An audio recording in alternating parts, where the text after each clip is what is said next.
Bharat group of institute Prahladpur में राष्ट्रीय शिक्षा नीति 2020 को लेकर द्वितीय एक दिवसीय समिट आयोजन किया गया। इस कार्यक्रम में मुख्य अतिथि Shri Raj Nehru vice chancellor, Shri Vishwakarma skill university, guest of honour professor doctor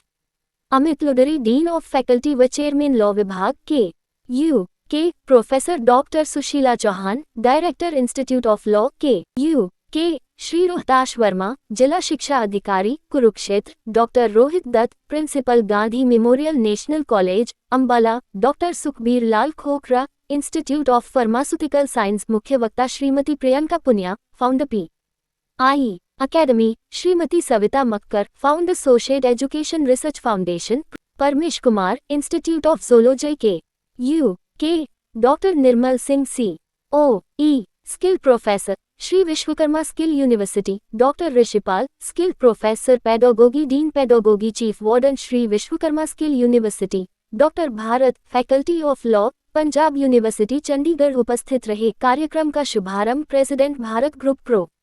Kailasho Saini, chairman Shri Omnath Saini, vice chairman Shri Bharat Saini व संस्थान के निर्देशक श्री रूबेल शर्मा ने मुख्य अतिथि के स्वागत और दीप प्रज्वलन के साथ किया गया। इस अवसर पर भारत ग्रुप में विभिन्न क्षेत्रों के स्कूलों व कॉलेज के प्रधानाचार्य व अध्यापक उपस्थित रहे। मुख्य वक्ताओं ने बारी बारी से राष्ट्रीय शिक्षा नीति 2020 के विषय में सभी को अवगत कराया और महत्वपूर्ण जानकारी दी। उन सभी ने बताया कि राष्ट्रीय शिक्षा नीति 2020 का लक्ष्य भारत को एक वैश्विक ज्ञान महाशक्ति बनाना है। स्वतंत्रता के बाद से यह भारत की शिक्षा ढांचे में तीसरा बड़ा सुधार है। इससे पहले की 2 शिक्षा नीतियां वर्ष 1968 व 1986 में लाई गई थी। इसमें कला और विज्ञान के बीच पाठ्यचर्या व पठ्येतर गतिविधियों के बीच, व्यावसायिक और शैक्षणिक धाराओं के बीच विभिन्नता को दर्शाया गया है। उभरते भारत के लिए इसका उद्देश्य न्याय संगत, समावेशी और मनोरंजक स्कूली वातावरण में उच्च गुणवत्ता वाली शिक्षा प्रदान करना है। इस अवसर पर भारत ग्रुप ऑफ इंस्टीट्यूट के विभिन्न विभागों के प्रिंसिपल डॉक्टर सुरेश कुमार,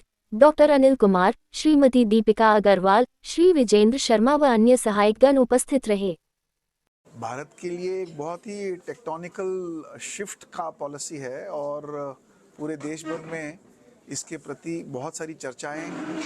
हो चुकी हैं और अब इसकी कार्यान्वित करने का एक संकल्प सभी राज्यों ने लिया है। हरियाणा इसमें अग्रसर रहा है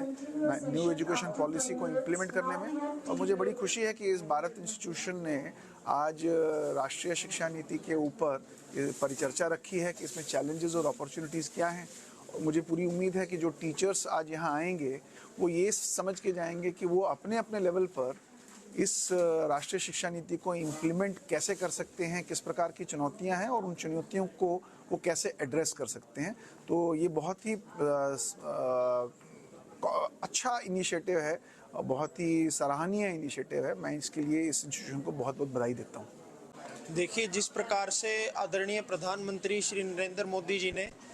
नई एजुकेशन पॉलिसी को निवृत्त करके हम युवाओं को एक नई सौगात दी है, जिसमें न केवल एक पीस ऑफ पेपर जिसे डिग्री हम बोलते हैं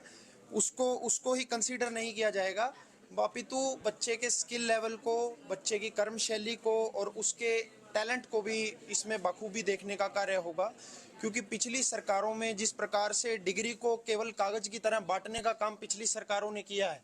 तो इस सरकार ने, आदरणीय प्रधानमंत्री श्री नरेंद्र मोदी जी की सरकार ने डिग्री और स्किल को मिलाया है, जो युवाओं को एक शक्तिकरण दे करके और एक अच्छे बेस उन्हें देकर एक अच्छे लेवल पर उन्हें समाज के अंदर पहुंचाने का काम करेगा।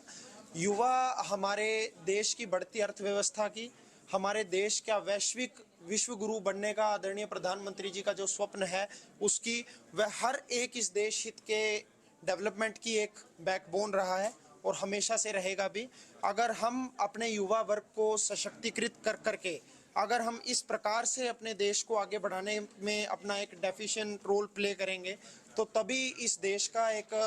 कल्याणकारी रूप में विस्तार हो पाएगा। और मेरी अपील है सभी युवा साथियों से कि बढ़ चढ़ के अपने